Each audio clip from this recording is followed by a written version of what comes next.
Hey guys, what's up? Yesterday I was at a party and somebody was asking how come the freaking earpods by Apple cost so much? And the answer that somebody gave him is because they can. And that brings up a question like why Apple can afford to charge those prices and why do people have kind of perceived value and are willing to pay that price? Obviously, that's a large discussion, but it kind of made me think about last week. I've made a video covering my earnings last year, and the most common question was, after I've mentioned that I do value pricing with my clients, was what is value pricing, how do I do it, and like explain the concept. So I want to take this video to explain what is value pricing, how to think about this, and how to think about what to charge your clients if you're trying to value price. So it basically comes down to two things. The first one is you got to understand if the people that you're working with value what you're doing and do they have the budget for it. And I want to kind of share an example from a totally different world, from the world of shoes, for example. So I want to take a look at three different types of potential customers for my shoes, right? So the first one is, let's call him Mr. Fancy Pants. And Mr. Fancy Pants works on Wall Street. He's got like 20 shoes already. And for him, new shoes is like a status symbol, right? Because he can't afford to go to work 2 days in a row with the same type of shoes. People will laugh at him. That's the kind of society that he lives in.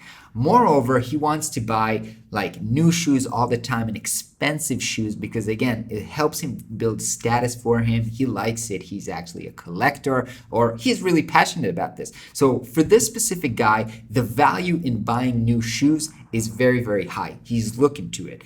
Also, this guy has the budget for it. He doesn't care if the shoe costs $500, $1,000, $200 because he's got the money and he's willing to pay. As I said, he's even more likely to pay for an expensive shoes because he knows that you can't afford it, and that will make him feel better about himself. So that's a type of customer that appreciates shoes and is willing to pay for them and can actually pay for them. Let's take a look at another type of customer. So this is Average Joe. Average Joe has probably one type of shoes that he's using. Maybe he's got like also a nice shoes for events, but the kind of mentality of this type of person is, I only buy shoes when I need them, right? Because shoes are a practical thing. I need them for walking. And why would I need two pairs? As long as these types are good, I don't need to buy a new one. That's actually me. I don't feel like I need to buy another shoe as long as the shoes that I'm wearing right now are in a good condition. And so for this type of person, the value of buying new shoes is actually low. I'm not looking for it. I'm not passionate about this. When I have to do it, it's kind of a hassle for me. So for me, if somebody tried to sell me shoes right now, for me, the value is pretty low. I wouldn't like to pay so much for it. And also my budget is kind of, if somebody would tell me this shoe costs $1,000, I would like, that's too much for a shoe. I'm not going to pay for that. Even $500. That's like crazy for a shoe. Why would I pay so much? So my budget is not unlimited. I'm price conscious. I think about the price when I'm buying shoes, and that makes my buying decisions very, very different.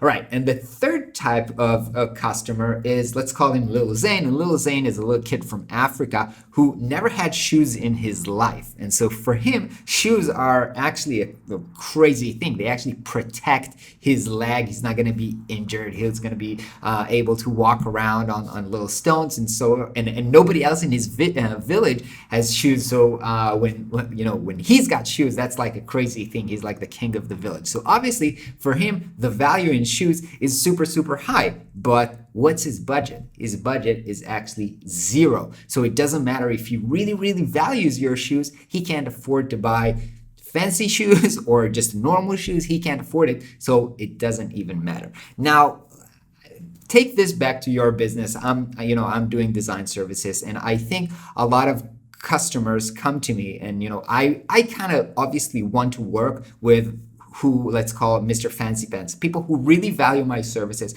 and also got the budget to pay for it. But a lot of time people are coming to me, and when they're starting to say things like, Why do I have to pay $10,000 for a logo? I can go on Fiverr and get this for $5. Then I know that I'm speaking specifically to, let's call this type of person average Joe. This guy probably doesn't have the budget to pay my prices, and also he doesn't value it that much. In this type of case, I don't even try to sell it to him because it's a waste of time.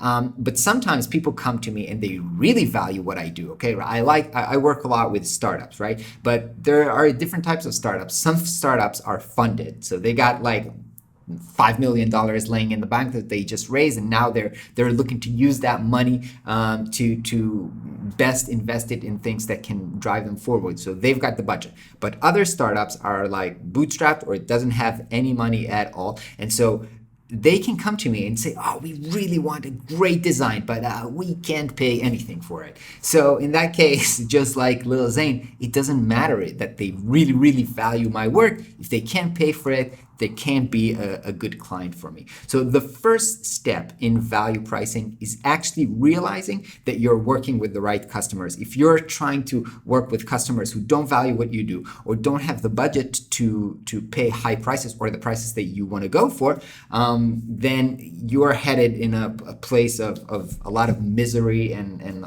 sometimes you think that maybe it's your fault that you're not good enough or that you can negotiate good enough, but you're just trying to sell to the wrong people. So the first thing that I'm trying to say is find out the people that you want to work with. And I'm not saying only work with like Mr. Fancy Pants of the world, right? When I'm doing my freelance business, I am trying to work with these type of people. But in my other business, in Prospero, for example, which is an online tool for freelancers to send proposals, then it is exactly working with the people who have a very limited budget because they are freelancers.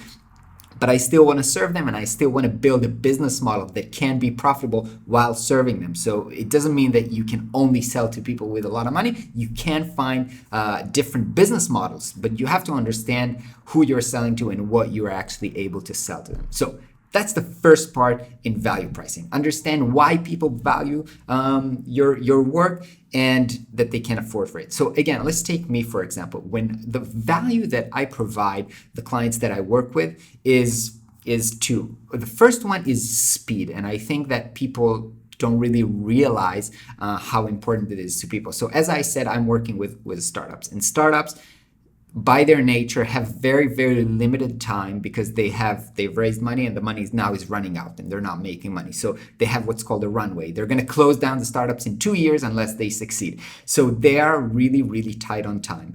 And if I tell them I can do the work that somebody else told you he's going to do it in 1 month and I can do it in 2 weeks, that's 2 weeks of the whole team's salaries that they're saving up because they can get to work faster. So that ability, that value that I provide by working faster is actually worth a lot of money on their end.